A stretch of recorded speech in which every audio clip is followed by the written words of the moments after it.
Hello, this is Stuart Fleming. Tonight we're going to go over some usage of the Taskflow calls, going from one page to another and using the wildcard. As you can see, I have a Taskflow. This is the starting page. It has this green halo around it, which you indicate by clicking and doing Mark Activity. It's already selected, so we can't change it, but it's right there. If I wanted to, I could change it to Mark Activity here. At any rate, from page 1, you can either go to page 3 or page 2. And if we look at page 2, or page 1, which is down here, we have a button, and that's the only thing that's on any of these forms. And if we look at the button and we look at the action, you can see that there is go to page 2, which is over here, and page 3, which is over here. You can also see that we have go test page 1 and go test page 2, which we'll go over in a little bit later. So from that, you can select to go from any of these buttons. Now the wildcard, this is a wildcard with no what they call trailing. This is page trailing, and this is go.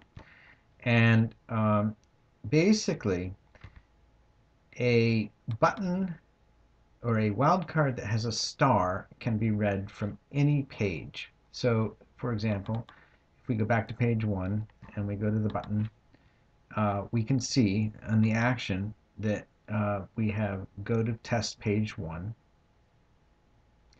We also have go to test page 2. Now, in that case, any of these records that has a page, starts with page basically, we'll be able to utilize this flow. Okay, if we go to test page 3 and we look at this page is only going to have go to test page 1, and that's because there's a star here. It doesn't. It starts with the letter T-E-S-T. It doesn't start with P-A-G-E, and it doesn't start with G-O.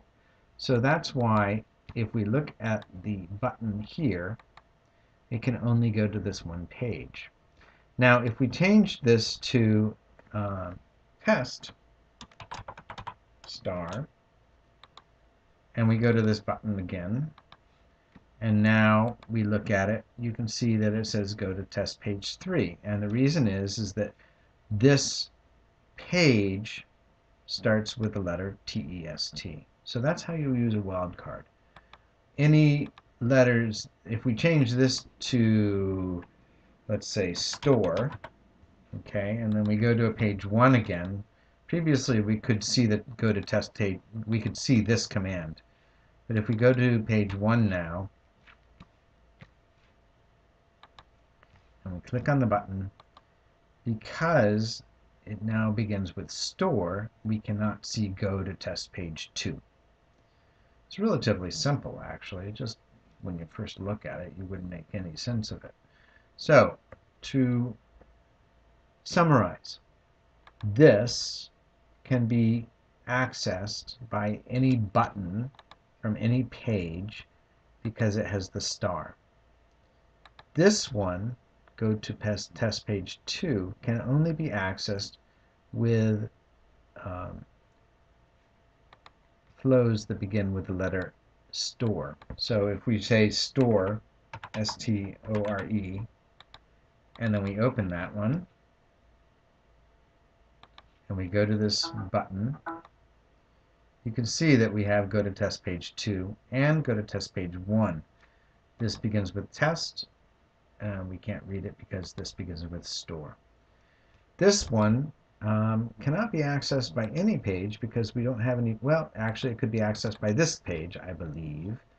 That'll be interesting to see if it can go to itself, basically. Go to test page 3 because this letter, this page begins with T-E-S-T, and here it starts with T-E-S-T. This one also can go to probably this one and this one, but let's take a look. Yep, there it is. So that's how you use the wildcard in the task flows. I hope this was informative. Have a good evening.